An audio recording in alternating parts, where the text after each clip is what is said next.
I felt like every time I had a contraction now, my entire belly would just cinch inward in a way that was very involuntary and unlike anything I had felt in my life.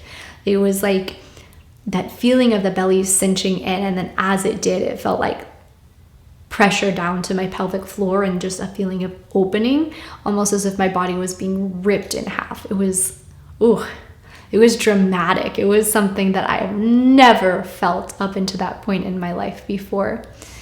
And I realized at that point that I kind of had two options. I could either fight that feeling and freak out, or I could let go.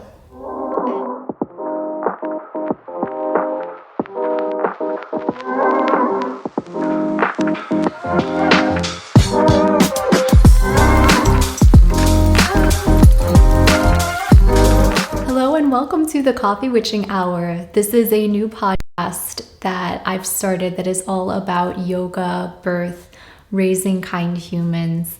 So I'm really excited to dive into a topic that is also quite near and dear to my heart, and that is my birth stories. So I'm going to be talking today about my first birth experience. That was with my daughter. I'll call her Snoopy on here. And that was 3 years ago. So I'm going to be starting there, and then I'm going to be getting into my second birth experience, which was just about 1 year ago with my son, who I'll call Baby Oakley from here on out. And we'll start there, and then we'll get into all of the juicy details. So I do have written accounts of my birth stories that are on my blog post, and I will link to those below.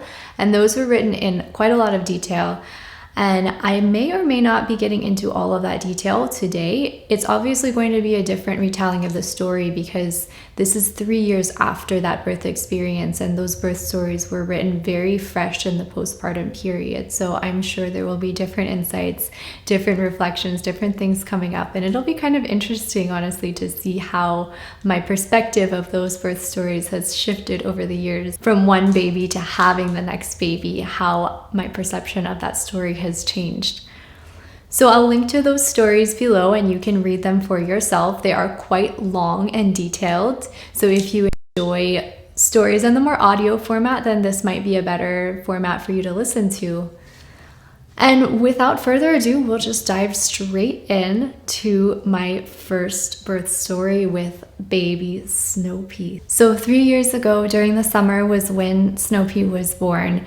And let me just start by recapping just very briefly the pregnancy, just to let you know a little bit about that experience, and then we'll get into the birth. But the pregnancy was a very easy one as far as what I know of pregnancy to this point, of being a doula and of teaching prenatal yoga and of seeing other pregnant people out there. I think at the time I didn't realize quite how lucky I had it with my pregnancy experience, but I think the whole time I was just kind of walking on eggshells, waiting for something abnormal to happen. And really there wasn't much out of the ordinary. It was kind of a textbook case of pregnancy. I had the morning sickness during the first trimester, a lot of it, but within the normal range. There was no vomiting. It was just a lot of nausea, did not feel like eating, extreme fatigue, all of those things. Had the extreme burst of energy during the second trimester when I just felt like I was on top of the world and felt like I could be pregnant forever, and just loved my pregnant body and the little bump that was forming and the hair that was healthy and the skin that was glowing. I had all of that and was like, wow, I'm gonna end up with like 10 babies because this is so amazing. The third trimester was also, to be honest, a pretty easy one, all things considered, within my own body, but externally from my own body, it was a really, really rough time for everyone in the world because it was the beginning of the pandemic. So that happened in, January, February of that year. April, everything shut down in Boston where I was living at the time. And I was teaching yoga full time at that point. And I had scaled back my schedule a little bit. So I was doing kind of more of a balance of teaching yoga and doing some remote freelance work.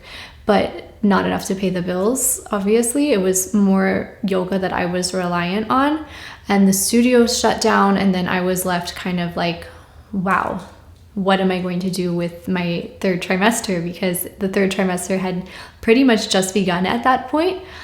And I was like, wow, I'm going to be on maternity leave starting now. This is abrupt. This is earlier than I was expecting. I'm not really prepared for this financially. So there was a little bit of that stress, but I'm thankful that, there was pandemic assistance and that I was living in a stable situation with he was my husband at the time. We had just gotten married during the pregnancy. Oh, let me back up and say this pregnancy was an accident, and then we got married, so it's one of those cases. So third trimester was a little bit wild in that respect, and I was kind of waiting for the stress of that situation to catch up with my body, and thankfully it did not. Thankfully at that point, the pregnancy was so well established that there was just kind of nothing that was going to interfere with it, I guess. My body was just kind of holding on to this baby as if that was the one piece of certainty that there was in my life, which it was. On the side of that also, my grandma died early pandemic. She died of COVID. And then my best friend also died.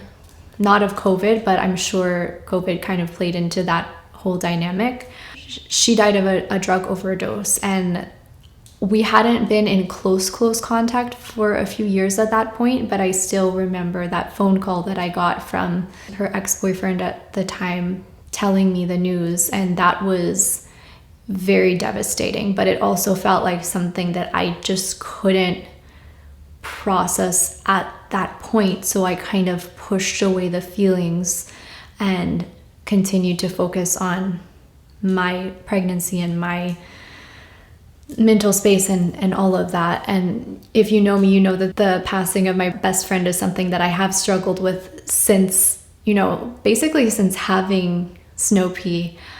That's kind of when all of those feelings began to hit.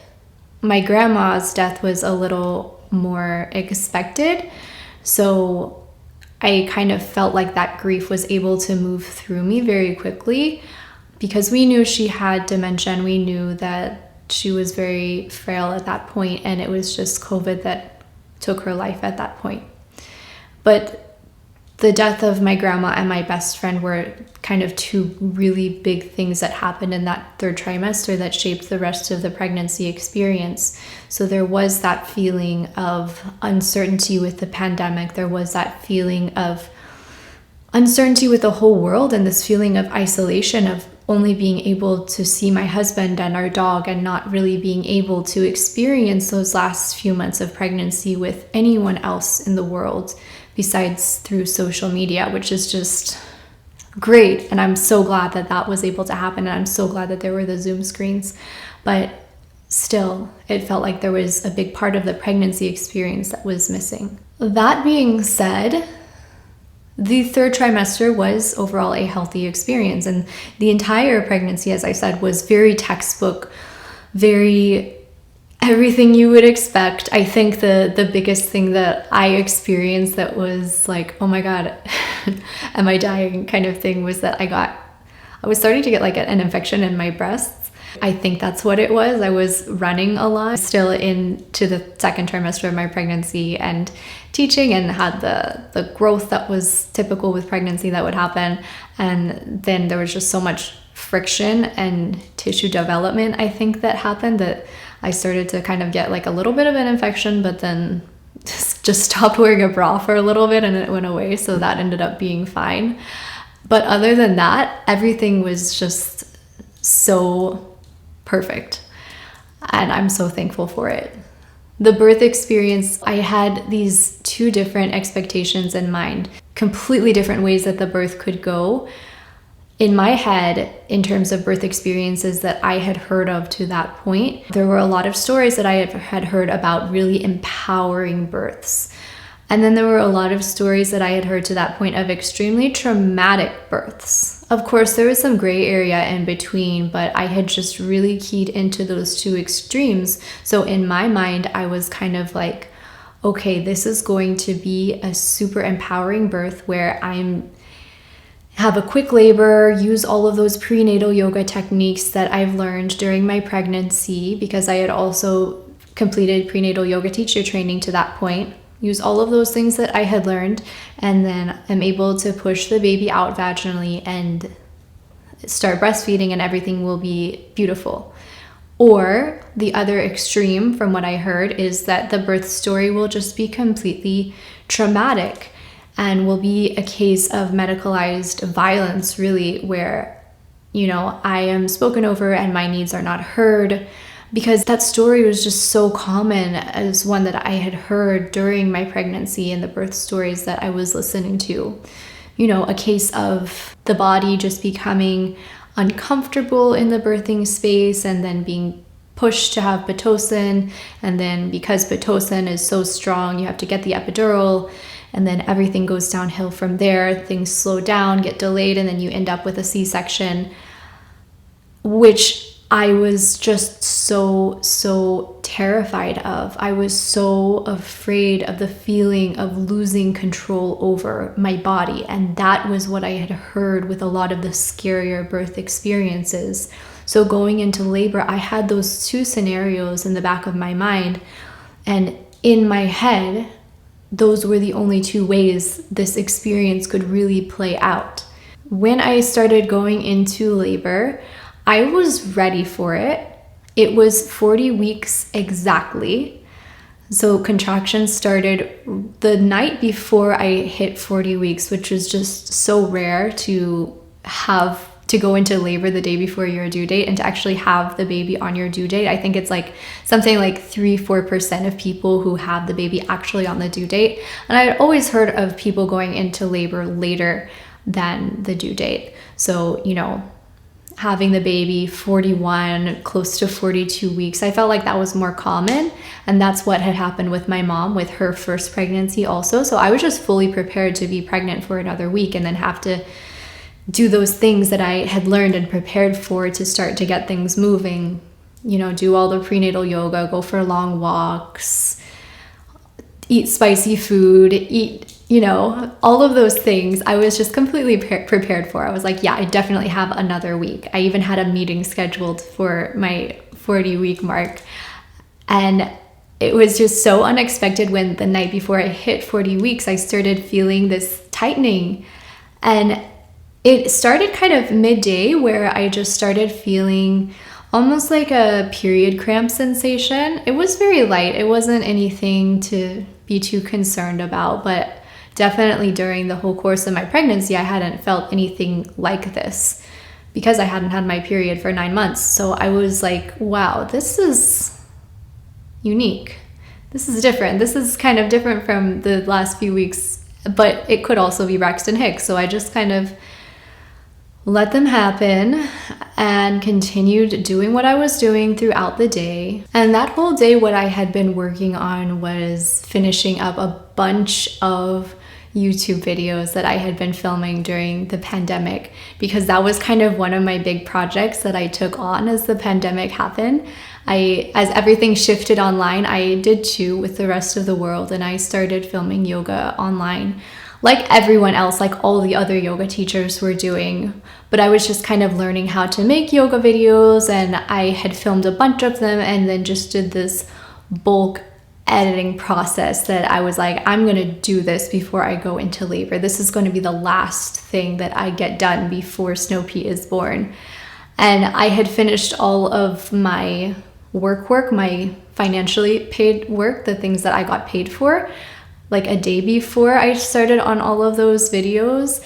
And at that point, I'm just like, yeah, let's do it. So I was editing all of those videos, and as I was doing that editing, I was just kind of starting to feel the crampiness in my belly. And the thing that kind of made me think, okay, this might be labor, is that it was coming so regularly. First, it started at about 10 minutes apart where I was feeling this sensation in the belly, and then it got a little closer to like 7 minutes apart, and then it was 5 minutes apart from each other, and then it just kind of stayed at that rhythm.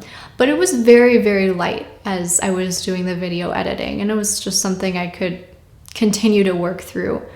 But at around 5 o'clock, I finished all of those videos and I was so proud of myself. And I was like sending messages to my parents and being like, oh my gosh, I have all of these YouTube videos now. And I was just kind of feeling a little bit proud that I had finished that right before what I was beginning to notice was undeniably some sensation happening down there. It was undeniable to the point where I'm like, okay, I think this is labor. And I told Daniel that I'm like, I'm kind of timing these. These are 5 minutes apart. They're not feeling like anything. So I think we might just want to kind of watch it. But as I said, neither of us were expecting for me to go into labor at that point. So we were just kind of like, okay, we'll go through the rest of our evening. We had dinner. We went for a little walk. I called my parents because it was my dad's birthday that day. As I was talking to my parents, I just remember like, oh my God, like having to bite my tongue, hold my breath, do all these things to not scream with the sensation that I was feeling, because it was definitely starting to pick up. And at that point, I think I was starting to become a little bit more vocal about it. And I definitely on the phone with my parents because I didn't want to worry them. I didn't want them to stay up all night, especially on my dad's birthday. So I didn't want to tell them at that point. But when I was talking to them on the phone, I definitely noticed that this was happening. Same thing as we were kind of walking around the block after we had finished dinner. I was timing them on my watch and they were just so regular, and Daniel was just like, stop timing them. Like, you're getting too in your head about this. You know, you're probably even manifesting this labor or something.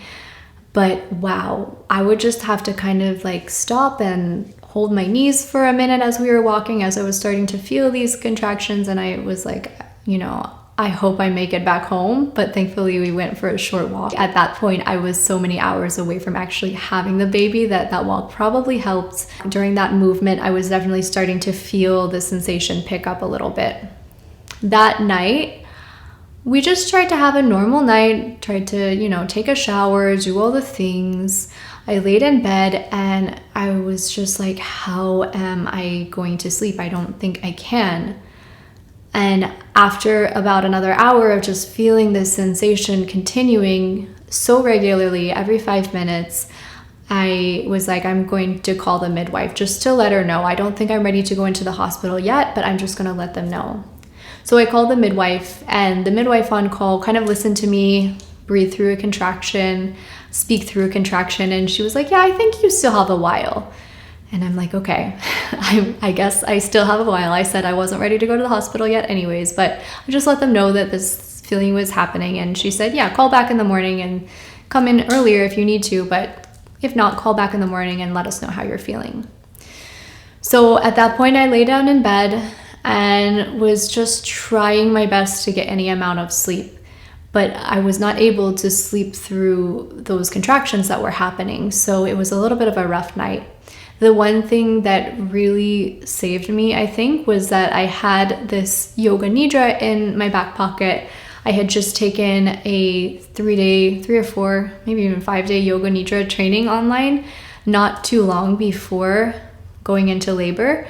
So I was really fresh with all of those techniques, and I was finding that while I was doing this yoga nidra training, I was just falling asleep like inappropriately. Well, not inappropriately, because people do fall asleep during yoga nidra, but you weren't supposed to fall asleep. That wasn't really the point. You were supposed to be in a semi-alert state, an altered state of consciousness maybe, but still be awake during the yoga nidra process. And I just found that every single day I was knocked out when we were doing this virtual yoga nidra training. I would just sleep through the entire meditation, you know, and I don't know at what point I would fall asleep, but it would always get me at some point in a way that I think if I were not so pregnant and so fatigued, I think I would not have just zoned out and fallen asleep like that. So I knew that this technique could work to put me to sleep. So I used it, and I was just kind of going through my mind with the different steps of the technique. So I was listening to sounds in the room. I was visualizing my body softening from my head to my toes. I was breathing, counting the breath, doing all of those things, doing a little bit of visualization, also imagining a flower, because that was a big visual that I worked with a lot during the pregnancy. So I was imagining a flower just kind of expand and draw in, and that was very hypnotic to me as well. And then the whole scene of the ocean, the waves washing over you, that's a very common one with pregnancy also, and one that I used in a lot of meditation and visualizations. So I was also just watching in my mind's eye these imaginary waves washing over my body. And just kind of that whole circuit, I was repeating it in my head. And I would do it in my head, and then I would fall asleep. And then I would wake up during a contraction and just kind of try to breathe through it, lie down, still lying down as much as I could. And then I would do the yoga nidra, pick up where I left off, and then fall back asleep, and then wake back up for a contraction. So it was that circuit again and again and again through the night. And at some point I got out of bed and I was like, this is really rough. I took another shower, stood in the shower for a while, and just felt the hot water on my sacrum, which was really nice, and I think helped me for a little while.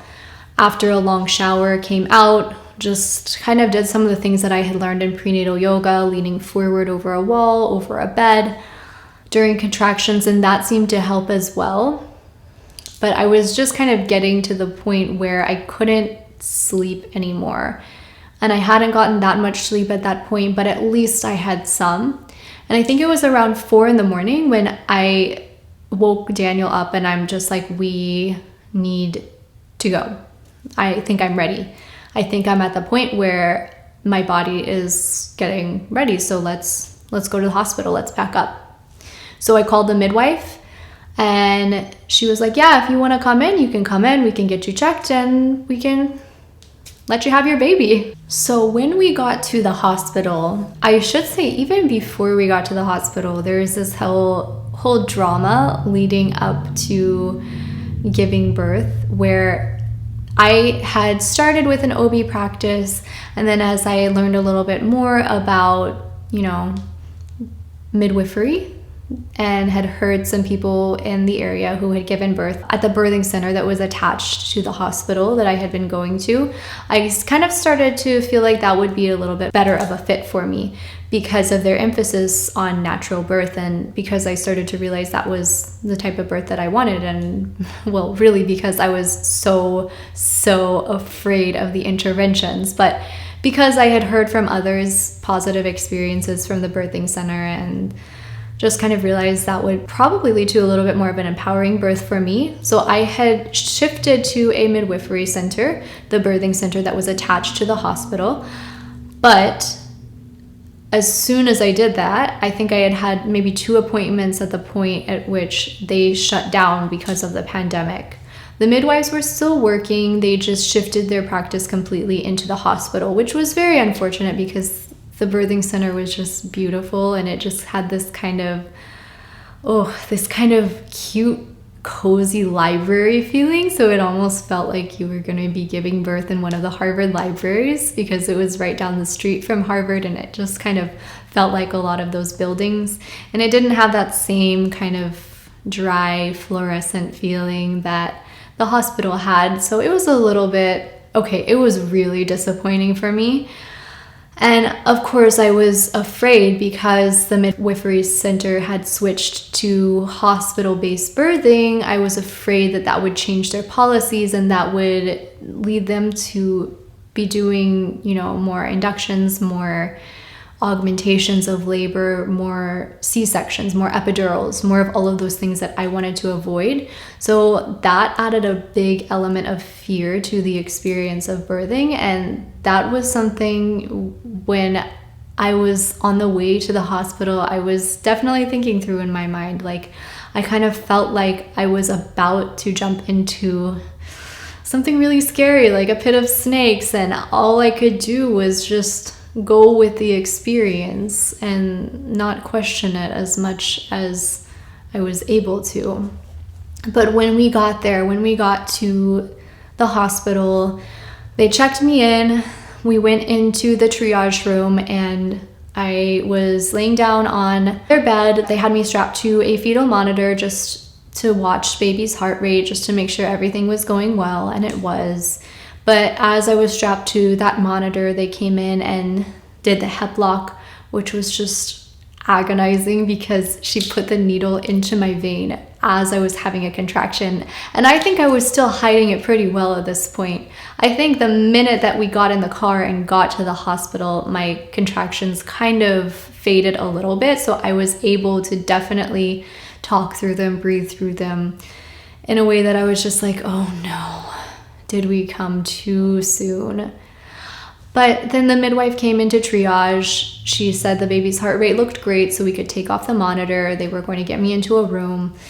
They did a cervical check, and I was 4 centimeters dilated. So I just breathed this massive sigh of relief, like, oh my God, thank goodness I am not 2 centimeters, because I was so worried that the level of pain I was experiencing to that point was going to get 10 times worse, 10 times more intense. So I was just very thankful that I was even 4 centimeters dilated at that point, because I'm like, oh my gosh, I'm almost halfway.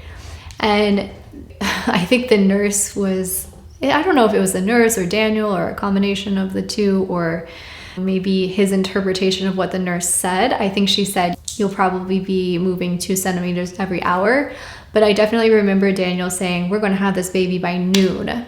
And that was kind of the expectation. That I thought that sounded a little bit unrealistic, but that was kind of the expectation in the room, to have this baby quickly at this point. But we moved to our birthing room, which was surprisingly beautiful. It was very spacious, more so than I was expecting. I hadn't even been able to tour the hospital to that point because of COVID, because the hospitals were shut down more or less except for patients. So it was a really nice room. There was plenty of space.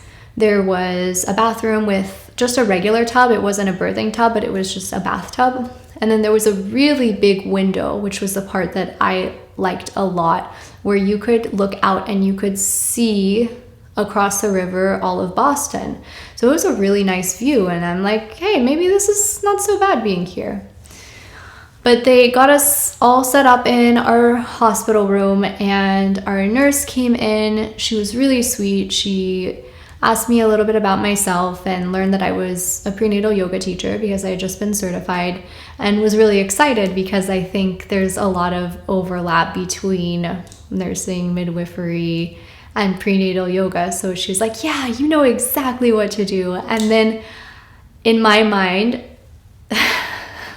I was excited that she was excited for that, but I'm also like, oh no, she expects me to know how to have a baby, which I did not, which all of this was still so new to me at that point. So there was kind of now this expectation to be this perfect patient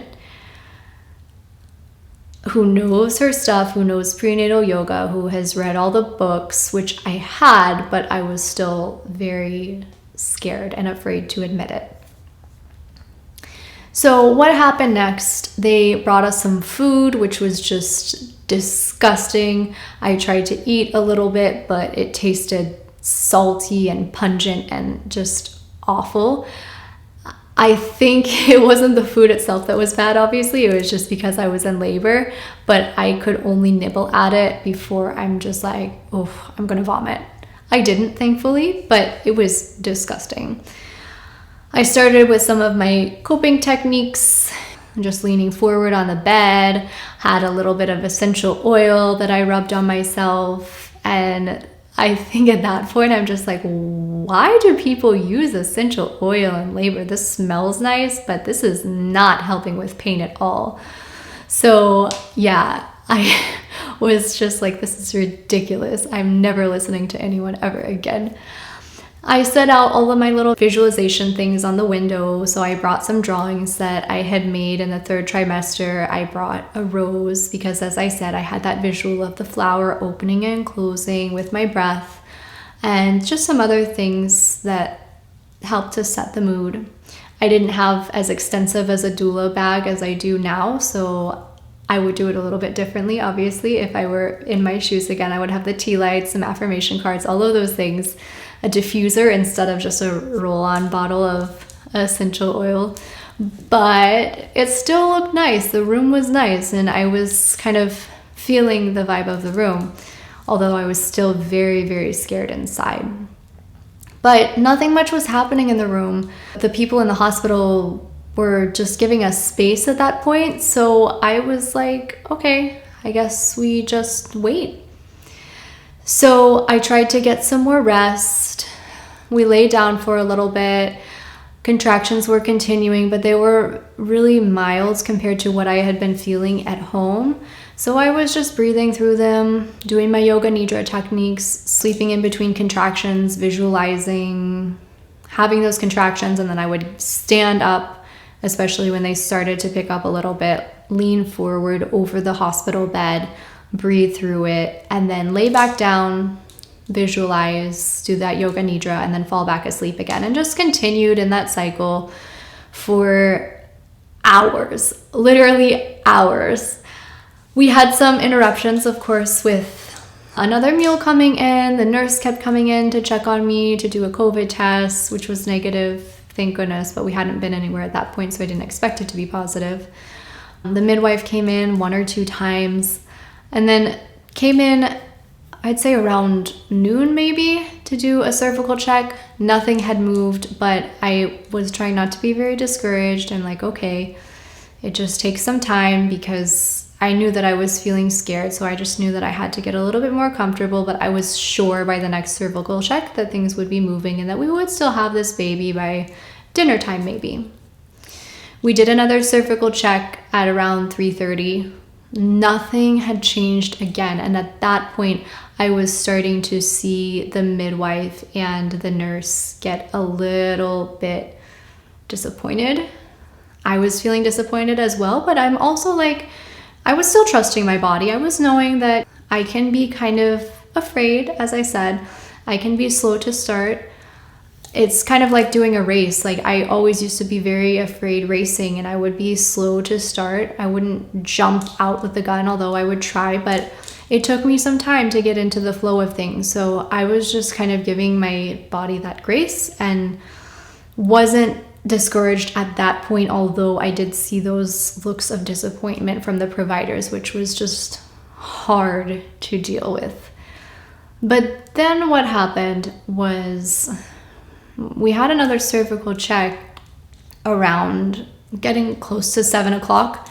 And at that point, the midwife, as she came in, she watched me breathe through a contraction, and she was kind of like, move your legs a little wider, bend your knees a little deeper, do these things. And I was like, why didn't you tell me this at the beginning of the day? Like, of course I didn't say that out loud, but there was this feeling of frustration, because I felt like the first time she had even watched me breathe through a contraction. She had seen me lying down for a while, but at some point when she came in around 3 o'clock, she was like, okay, it's time to get serious now. And I was like, I've been serious all day.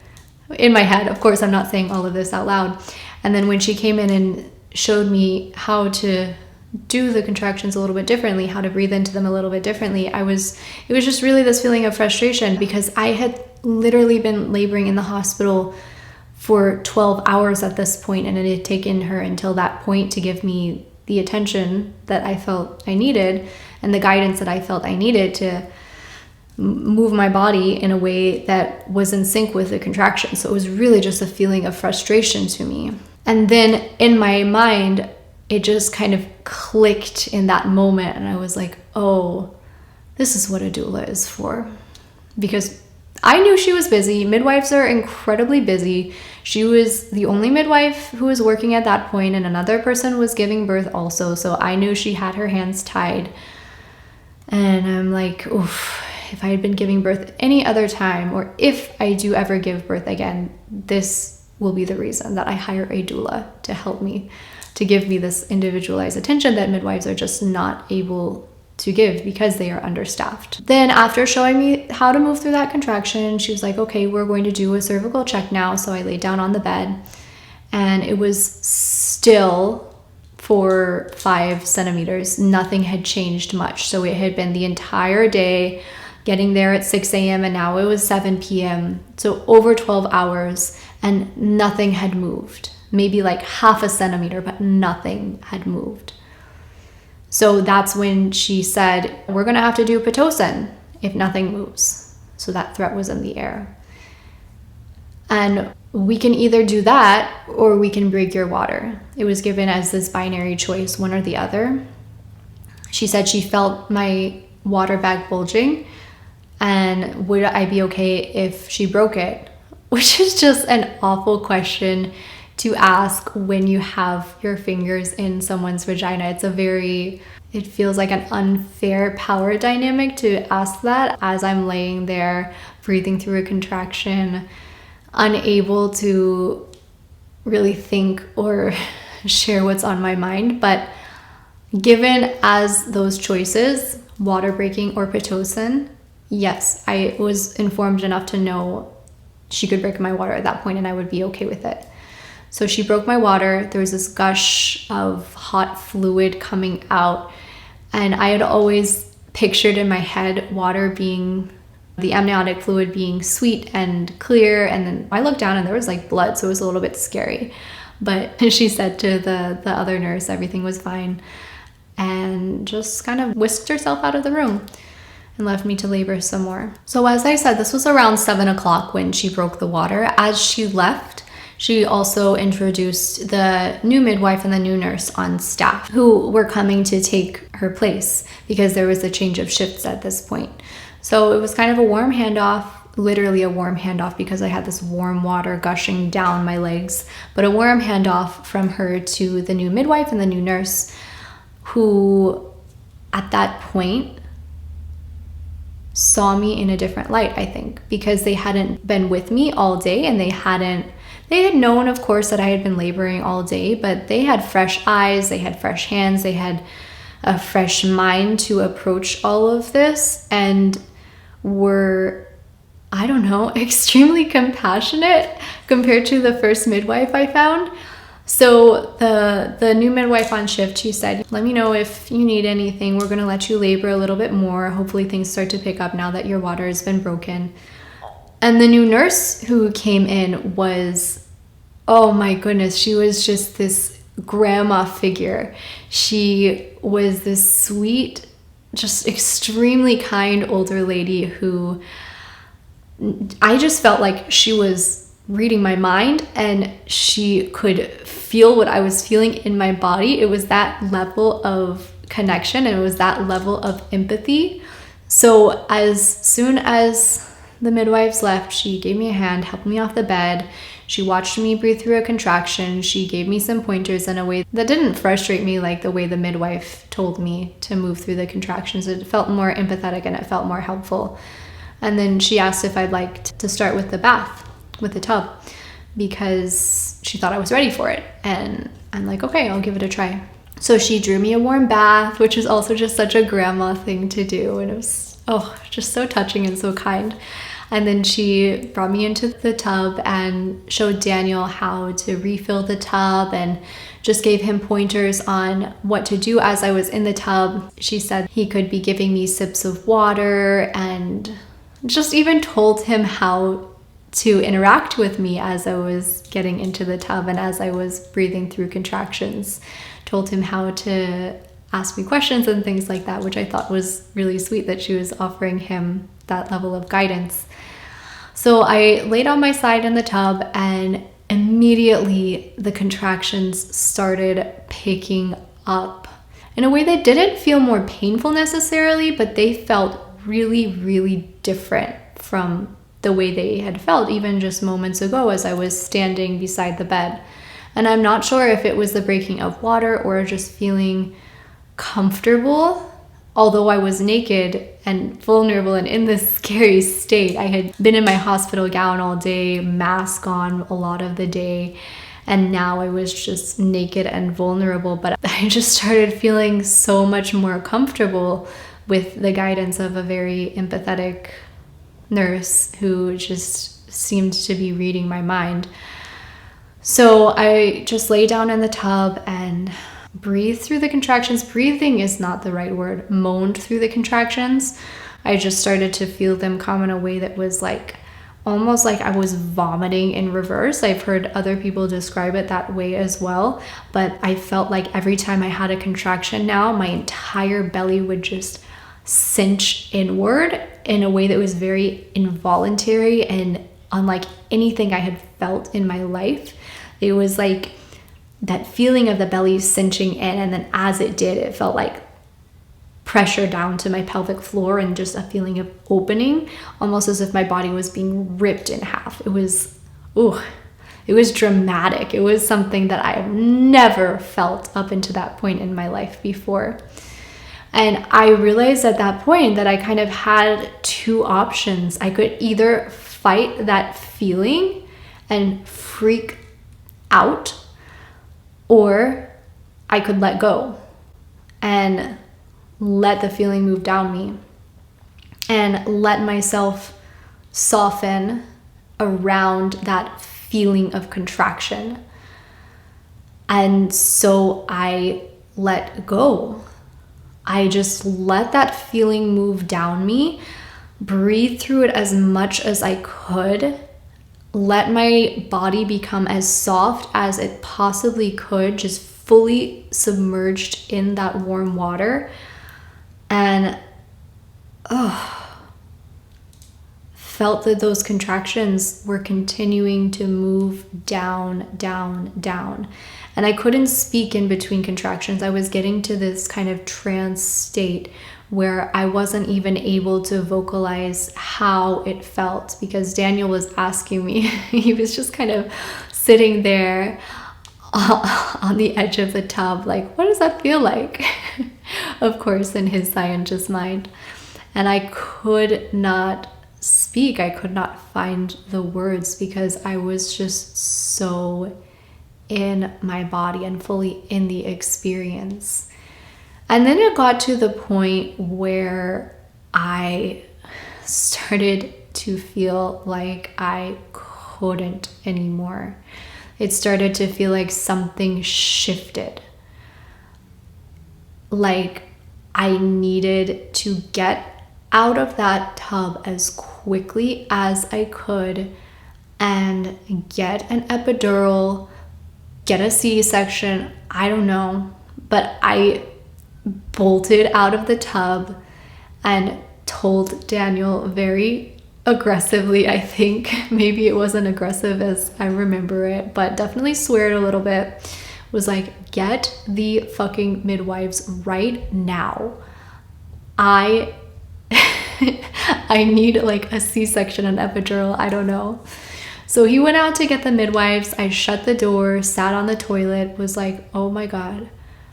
Like, didn't know if I had to pee or poop or didn't know what it was, but probably would have had the baby right there on the toilet if the midwife hadn't knocked on the door and been like, are you okay in there? And then me being embarrassed just kind of like shot up off the toilet and opened it. But they were like, yeah, do you want another cervical check? And I was like, yes.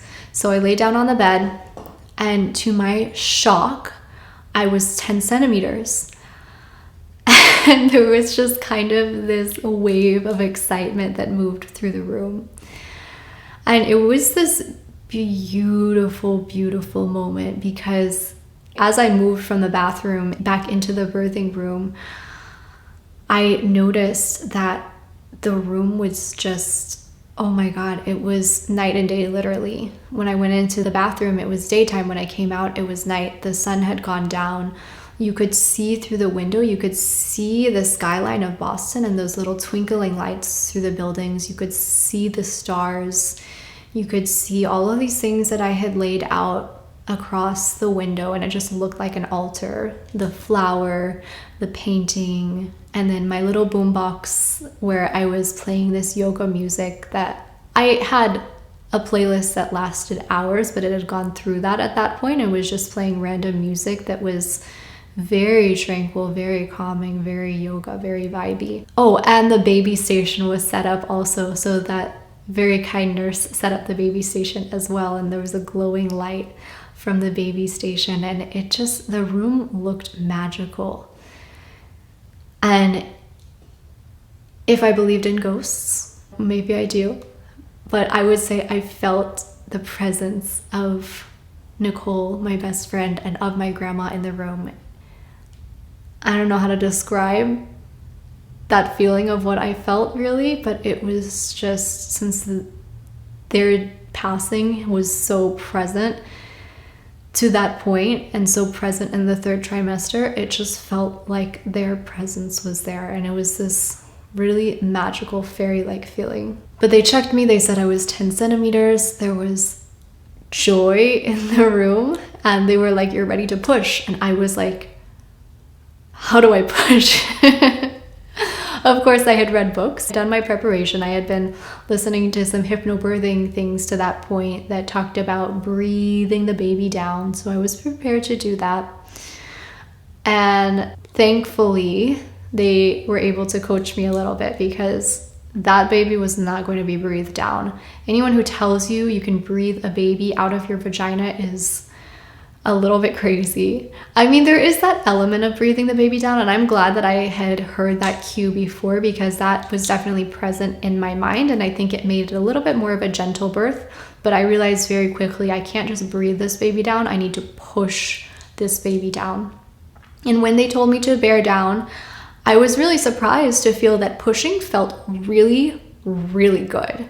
Having that pressure in my body for so many hours, and then being able to move the baby down with the strength of my own body, feeling those transverse abdominis, feeling that core draw in, and feeling the pelvic floor open, it was something that was truly magical. So I pushed the baby down, also breathed, and each time I pushed, I had that hypnobirthing guidance in my mind of having those small sips of air. So I would breathe the baby out, push the baby out, and then take a little sip of air, push a little bit again. And then once that contraction passed, I would rest. And then just continued that for a couple of rounds. And I think it was like, I don't know, maybe 4 or 5 pushes. It was really quick before the baby was out. But they gave me the opportunity to do all those things that I had heard of before. They put the mirror in front of me so I could see the baby's head crowning. They told me when to touch down there, and I could feel this hair, this hairy scalp, which was just the craziest sensation, literally feeling a baby come out of you and feeling that crown. And then once she slid out, which it literally felt like she slid out of my body, the midwife caught her and then put her straight onto my chest. And I just started crying and being like, oh my God, my baby. Like, so dramatic. The most expressive I think I had been in the entire day to that point. And she was just so beautiful. She was so pink. And she had this full head of hair, and she looked so different from me. And it was just this feeling of, oh my God, like, who is this alien on top of me, and how did she come through me? Like, she is not me, but she came through me. And this feeling of just wonder and awe for this little thing that was on top of me. So she was born, the placenta came out. They told me I had a heart-shaped placenta, which was really cool, I guess. I didn't know that much about placentas, but the midwife seemed to be fascinated with it. Wanted to take a picture of it and all of that. So that was kind of cool to hear that I had a beautiful placenta. And yeah, they let Daniel cut the cord.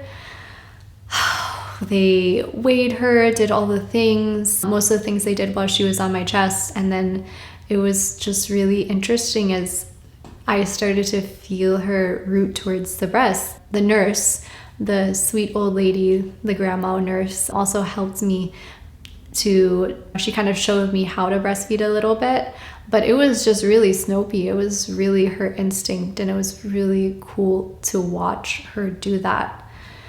At that point, it was just this huge celebration in this room, but then the people started to fade away, and it was just me and Snopey and Daniel and the nurse. The midwife before everyone else left, checked me, said there was no tearing, which I was so relieved about, and they seemed to be impressed by. But I credit those hypnobirthing techniques fully. No, you can't breathe your baby down, but if you have the intention of doing so even a little bit, it will help your pelvic floor, I promise you.